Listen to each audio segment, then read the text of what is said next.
This generation is more liberal, more tolerant, more Democrat-leaning than the one before. It's not just because they're young. For another point of view, it's Hard News with Russell Brown and Wammo on Kiwi. Yeah, from publicaddress.net, the Hard News blog there, and Media 7 on TVNZ7.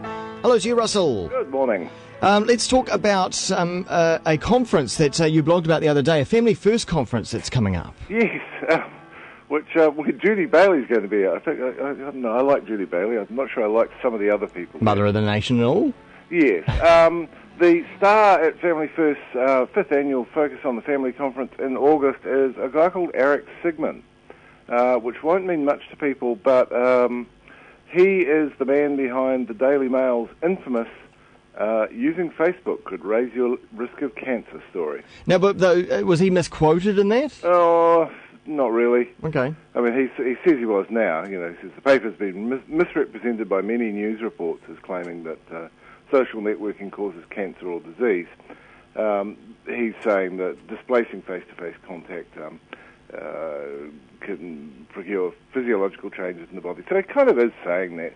And he plays along with these stories, you know, when they appear.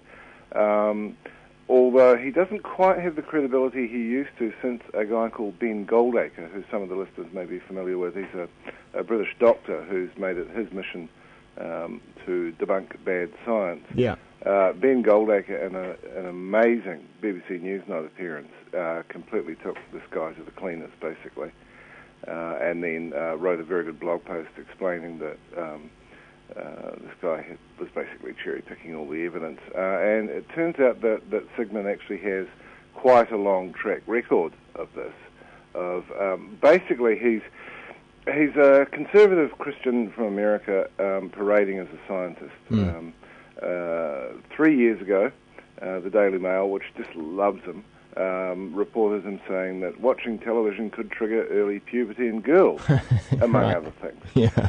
So there's quite a long tradition of people raising moral panics about technology, and this guy tends to make it into a medical panic. So what's the point in this conference that's coming up? Basically, so they can get together and say how bad everything is, and you know how society's corrupting our children. Is Family First bigger than Bob McCroskey these days? It's interesting because there isn't a membership as such. They're not constituted in a way that would oblige them to make their affairs transparent. So it is pretty much Bob McCroskey, but they will get people along to their conference. And the other thing, of course, you can see why they're going to like Sigman is that he's a child beater. Loves it. Yeah, and if you go to the blog post on publicaddress.net, it's titled Fear, Authority and Judy Bailey. There's a little story from Sigman about where he admits shaking his child, which I don't think is actually a very good thing to do. And then there's a couple of others there. There's an Australian so-called anti-choice feminist, Melinda Tankard-Rice, who could be interesting. Tuhoy Isaac, who seems like a good guy, and Judy Bailey speaking on behalf of the Brainwave Trust. Right. Should be a great place for eating media lunch. Oh, totally. It would be a very good place for anything like that, because I think you'll get a lot of people with a very straight face. Exactly. And, it is sort of, it's intriguing to see who they pick up, because they have rolled out a lot of pseudoscience over the years, Family First, and they've picked a real pseudoscience rock star now, so... And Bob was already making some noise this week about his favourite subject, that is the film festival, and a film called Wound. He's given it mega publicity already. Yeah, as he always does. He's kind of taken over from the Society for the Promotion of Community Standards, hasn't he? Yeah. And finally, you've also been looking closely at the Pacific Economic Development Agency and the controversy surrounding that and its funding. Yeah, absolutely intriguing, this story. Richard Pamatatoe from Radio New Zealand has made the running on this because he's got the community contacts. He spotted on budget day that there was something a bit odd about the $4.8 million that had gone to this private company that no one had ever heard of, and it turns out it's been very odd. There was no bids.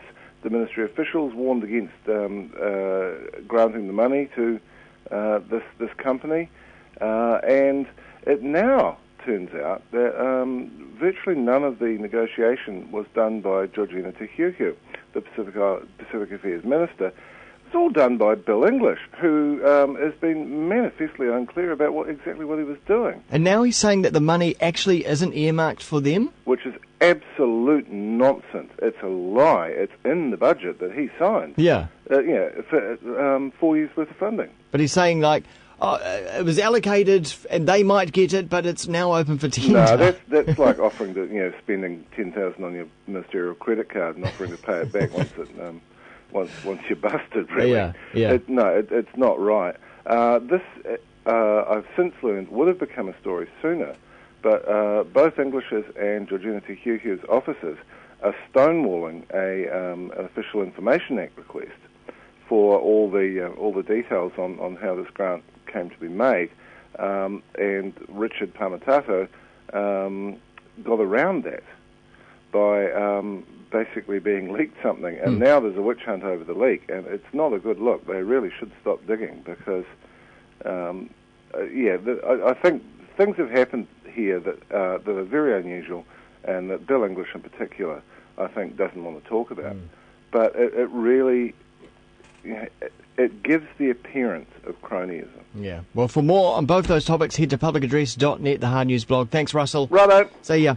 On the way, the Kiwi Entertainment Guide.